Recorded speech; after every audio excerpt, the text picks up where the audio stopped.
Ooh, let me take these out. Hi, how are you today? How's it going? I know I'm popping on here live with no warning at all because I sit here for hours and I say, should I go live? I need to go live. I haven't been going live.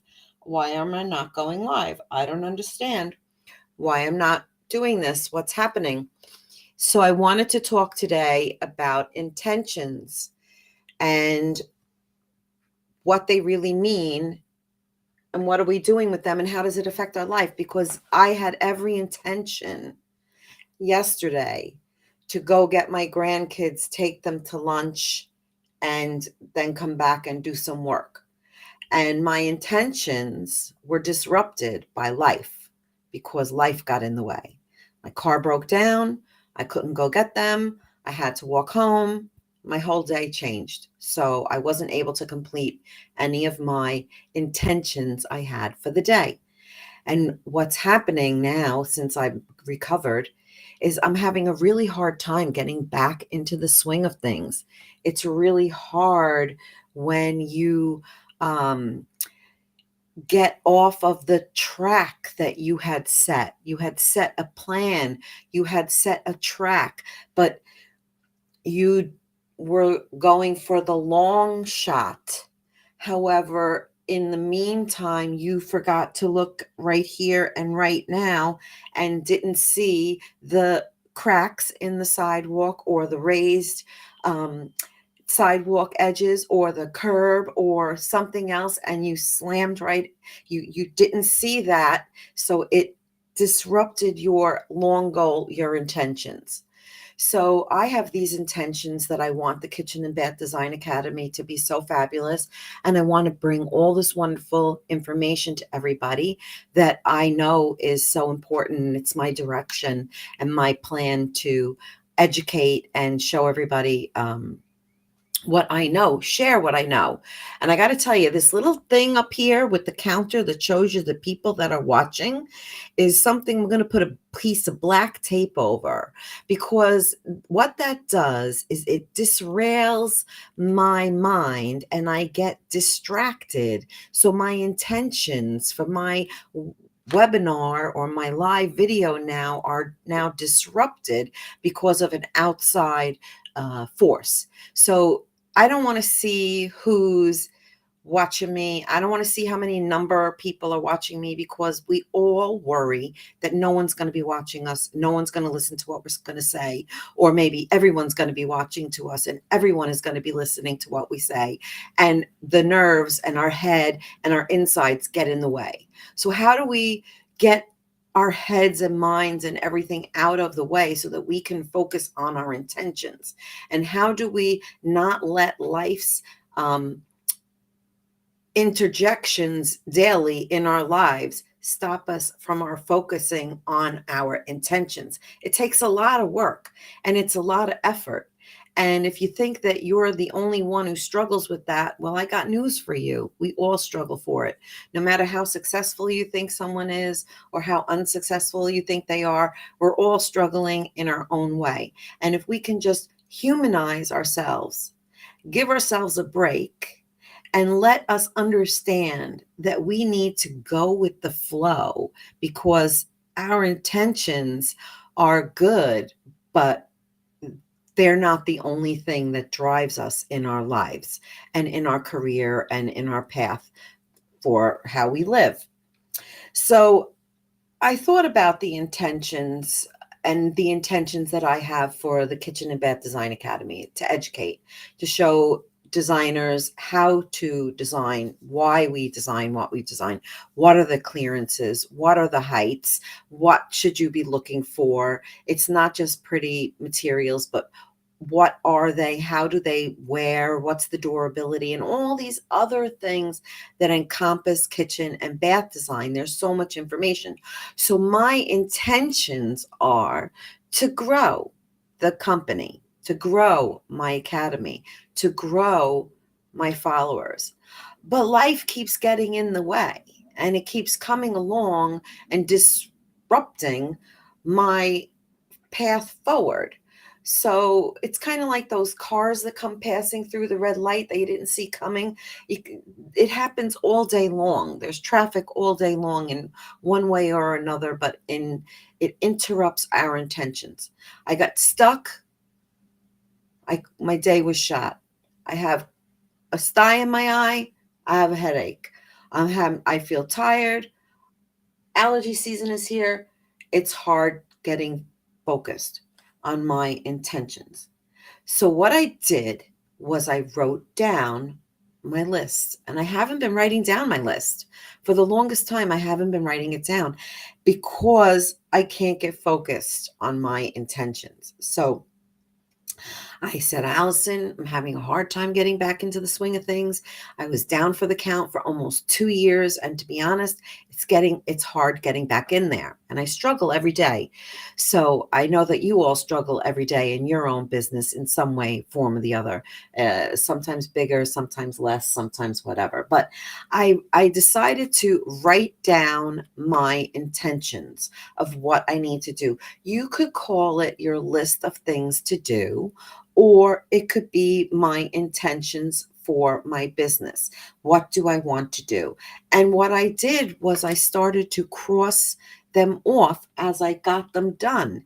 And by crossing them off of the list, getting towards my final goal gave me a sense of achievement.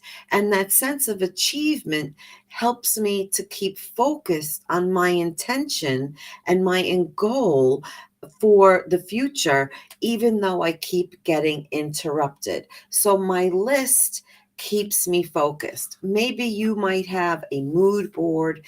Maybe you might have a goal board. Maybe you might have a weekly work goal board or list, but having that list and checking it off as you go is really a good motivator.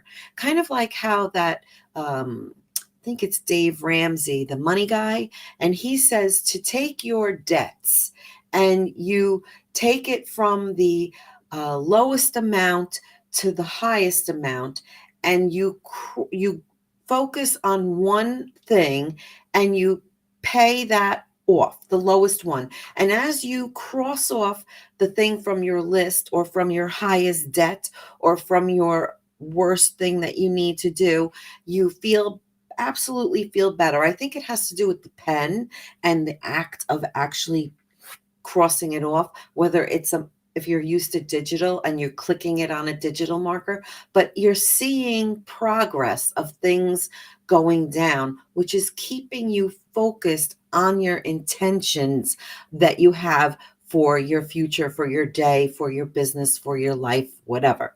So you want to get your intentions, get your goal, then organize them in how to make it happen and cross them off as you achieve them. And you'll feel better at the end of when that is completed. Maybe give yourself a timeline. Say, I need to complete this by the end of the day. I want to have all these steps completed by the end of the day. And you can focus for the day on your step 1, step 2, step 3, step 4. That's how my brain works. And I think a lot of people's brain works like that because it's a proven method. Like even that envelope method of where you're intentionally putting money and allocating money on a schedule of where it belongs, and you have it written, your envelopes, what they are, and you're accumulating your goals. So with envelopes, you're accumulating mass. With a list, you're accumulating things checked off your list, which helps to boost your goals and helps to boost your self-esteem subconsciously or consciously in little tiny minute ways. You don't have to have major advances all at once. I think that's what we all want to do. We want to lose 20 pounds in 2-3 days. We want to get rich overnight. But what we need to have is long-term eyes on the prize, a long-term goal, a long-term set of plans.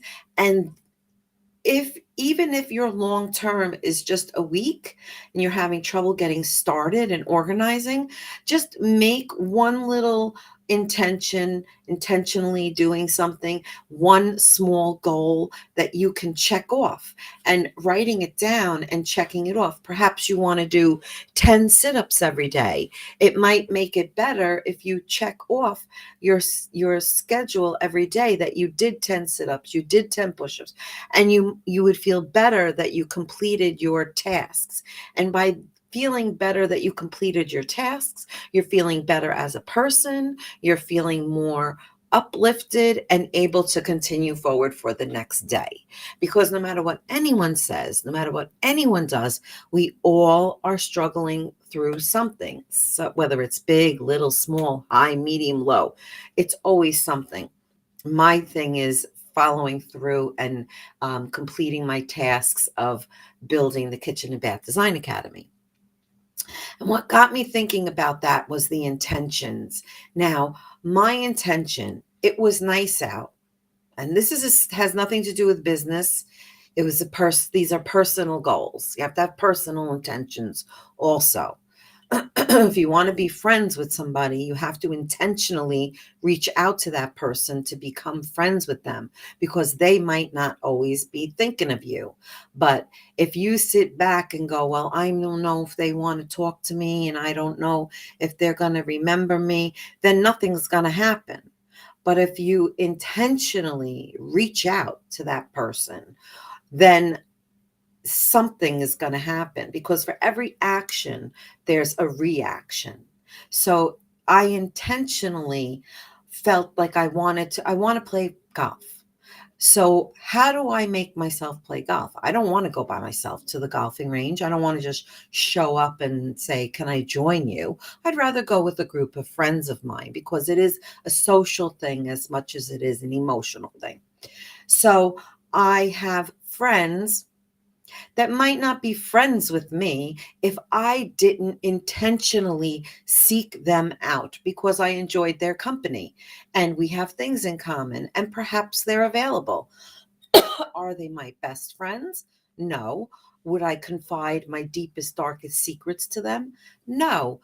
But they're people that I enjoy their company with. So I intentionally reached out to everybody and I made it happen. So now I have a golf date with friends of mine, business friends, okay, whoever. But we're going there not for business, but for pleasure. And we're going to have a good time. So I have something to look forward to. Then I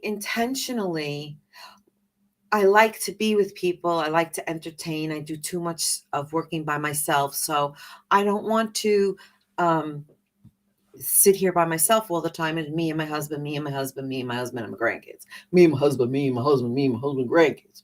I would like to do things with other people. So I intentionally reached out to a group of people that we usually go to dinner with. Okay, we started going to dinner with another couple of couples. So I have a couple of couples on that side, and a couple of couples I have over there, and a couple of friends I have over here. And they all don't know everybody. They're not connected, but they're my own groups that I made happen intentionally, because I intentionally reached out to those people, not thinking about whether they liked it or not. What's the worst thing that they could say to me? No, I don't want to go golfing. No, I don't want to go to dinner. It's not going to kill me. It's not going to hurt me. So then I started to think, I so easily do that with what I want personally. I so easily pick up, make it happen, and call. And I'm the first one to raise my hand in a group meeting asking questions. Yet I'm having a problem to intentionally connect with my group and intentionally connect with my following. So I'm trying steps to change that. So if I'm trying to change that, and meanwhile, I've been involved and I have all kinds of things, and I have a great group with over 4,000, 4,500 people, and I have my following, but there's always the need to remain motivated and remain intentional on what you're doing. So I'm intentionally trying to come on more often and go live. And yesterday I didn't go live. I didn't do my What's New Wednesday because I was frustrated with my car and I was aggravated. And I was looking at the long picture and I got tripped up on the curb and fell a little bit. So I got sidetracked. So today I pick myself up and brush myself off and I go, okay, let's get back on there. Put your face forward, Allison. Who cares who's watching? Who cares exactly what you have to say? Maybe someone's listening and they'll go, wow, that's a great idea. I need it to be that. I need to be intentional. I have to have a focus. And other people go, who cares about her, and shut her off. But that's okay because I can't be all things to all people. And nor do I want to be, because if we were all the same, how boring everything would be, right? If our life was all the same every day, people the same, people look the same, people dress the same. No, we are not that kind of society. And certainly as interior designers, kitchen designers, and creatives, we are in our own little envelope of society and people and thinking. So I'm intentionally coming on here and saying hello to everybody, letting you know that I'm working towards getting better and back into the groove and the swing of things to bring you more educational material. So anyway, go about your day, find your intention for the day and for the week, and write them down in a list of however your order is. Just doesn't even have to be in any kind of order. Just write it down on a list and cross it off as you go. And just to see if that writing it down, first of all, I believe in writing things down physically is a way to embed it in your brain. And second of all, when you check it off physically, it's another sensory to your brain, knowing that you check something off and completed a task, which is a sense of accomplishment, which gives us the ability to maintain our functions and maintain our intentions. So do that for yourself today and every day, and have a great day. So that's all for now, and I will talk to you guys soon. I'm trying, people. I'm trying every day. That's all we can ever do is try. Okay. Peace out. Ciao for now. And I'm going to intentionally try to write a blog now.